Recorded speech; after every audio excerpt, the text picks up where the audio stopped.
வணக்கம். இன்றைக்கி நம்ம பார்க்க போகிற சமையல் என்னென்னு பார்த்திங்கன்னா, ஒரு அருமையான லஞ்ச் பாக்ஸ் ரெசிபி தான் பார்க்க போகிறோம். ரொம்ப ஈஸியாகவும் இருக்கும், நல்லா டேஸ்ட்டாகவும் இருக்கும். பசங்களுக்கு லஞ்ச் பாக்ஸுக்கு இது மாதிரி செஞ்சு கொடுங்க.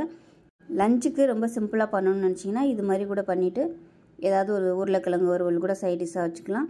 ஸோ வாங்க அந்த அருமையான காலிஃப்ளவர் முட்டை ஃப்ரைட் ரைஸ் எப்படி செய்யலாங்கிறத பார்க்கலாம். ஒரு பேன் எடுத்துக்கலாம். இல்லை தேவையான அளவுக்கு எண்ணெய் விட்டுக்கலாம். எண்ணெய் சூடானு ஒரு டீஸ்பூன் போல் சோம்பு சேர்த்துக்கலாம். சோம்பு லைட்டாக பொரிய ஆரம்பிக்கவும் மீடியம் சைஸாக ஒரு பெரிய வெங்காயம் பொடியாக கட் பண்ணதை சேர்த்துக்கலாம்.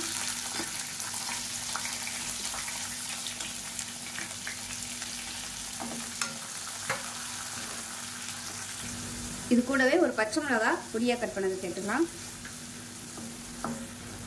இப்போ இதில் கருவேப்பிலை சேர்த்துக்கலாம். அது கூடவே ஒரு டீஸ்பூன் போல் இஞ்சி பூண்டு பேஸ்ட் சேர்த்துக்கலாம்.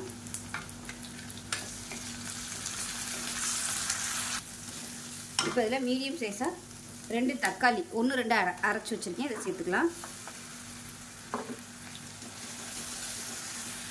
தக்காளி லேசாக வதங்கவும் 1/2 டேபிள் ஸ்பூன் தனியாத்தூள், அதே போல் 1/2 டேபிள் ஸ்பூன் மிளகாத்தூள், 1/4 table spoon garam masala, 1/4 table spoon மிளகுத்தூள்.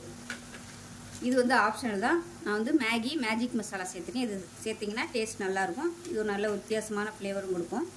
ஸோ இது கிடைச்சா யூஸ் பண்ணுங்கள், இல்லைன்னா ஒன்றும் பிரச்சனை இல்லை. ஈஸியாக டிபார்ட்மெண்ட் ஸ்டோரில் வந்து கிடைக்கும் பேக்கெட்டாக. எல்லாத்துக்குமே நம்ம யூஸ் பண்ணிக்கலாம். இந்த மாதிரி சாதம் கிளறும்போது சேர்த்தோம்னா பசங்களுக்கு நல்லா விரும்பி சாப்பிடுவாங்க. அடுப்பு குறைச்சி வச்சுட்டு நல்லா வதக்கி விட்டுக்கலாம். இப்போ இந்த மசாலாவுக்கு தேவையான உப்பு சேர்த்துக்கலாம்.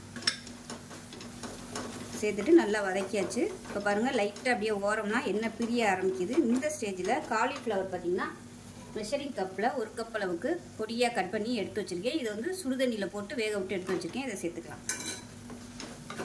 இப்போ இதையும் சேர்த்து நல்லா பரட்டி விட்டுக்கலாம்.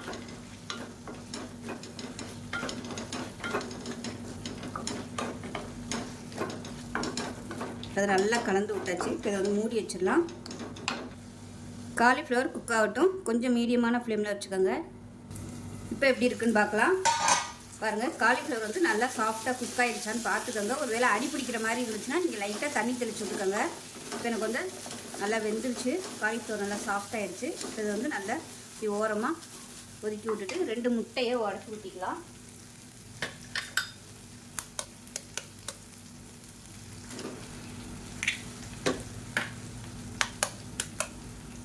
நல்லா கமகமன்னு ரெடி ஆகிடுச்சு. இந்த மசாலாவே சூப்பராக இருக்குது. இது வந்து நல்லா பரட்டி விட்டுக்கலாம். லைட்டாக வேகவும் அந்த காலிஃப்ளவர் மசாலாவை போட்டு பரட்டி விட்டுக்கலாம். இப்போ பாருங்கள், நல்லா ஒரு 1/2 வேக்காடு வெந்துருச்சு. இந்த ஸ்டேஜில் எல்லாத்தையும் பரட்டி விட்டுக்கலாம். இப்போ இந்த ஸ்டேஜில் பாஸ்மதி அரிசி நல்லா வேக விட்டு வடித்து எடுத்து வச்சுருக்கேன். உப்பு போட்டு இப்போ அதை சேர்த்துக்கலாம். 2 கப் அளவுக்கு சேர்த்துக்கலாம். மெஷரிங் கப்பில் 2 கப் அளவுக்கு சேர்த்துருக்கேன். உங்களோட விருப்பம் தான். மசாலா டேஸ்ட் பண்ணி பார்த்துட்டு இன்னும் கொஞ்சம் சாதம் சேர்க்குறதுனாலும் சேர்த்துக்கோங்க. இந்த ஸ்டேஜில் அடுப்பு நல்லா குறைச்சி வச்சுக்கோங்க, இல்லைன்னா சாதம் வந்து அடிபிடிக்கும். இப்போ உப்பு கம்மியாக இருக்குது, மேலாப்பில் உப்பு சேர்த்துக்கலாம். இந்த மேகி மசாலா சேர்க்குறதா இருந்தால் உப்பு பார்த்து சேர்த்துக்கோங்க, ஏன்னா அதிலே உப்பு இருக்கும். இப்போ சூப்பராக ரெடி ஆகிடுச்சு. இது அப்படியே ஒரு 2 நிமிஷம் அப்படியே தம்மில் விட்டுலாம். மூடி வச்சிடலாம். அடுப்பு நல்லா குறைச்சி வச்சுக்கோங்க. இப்போ 1 நிமிஷம் தம்மில் விட்டாச்சு. இப்போ மேலாப்பில் பொடியாக நறுக்கின கொத்தமல்லியில் சேர்த்துட்டு ஒரு பரட்டி விட்டுக்கலாம். அவ்வளோதான். இப்போ கேஸ் அமர்த்திடுங்க. சூப்பரான காலிஃப்ளவர் முட்டை சாதம் ரெடி ஆயிடுச்சு. ஃப்ரைட் ரைஸ்லாம் கூட தோற்று போயிடும், அவ்வளோ டேஸ்ட்டாக இருக்கும். பசங்க விரும்பி சாப்பிடுவாங்க. ஸோ இதே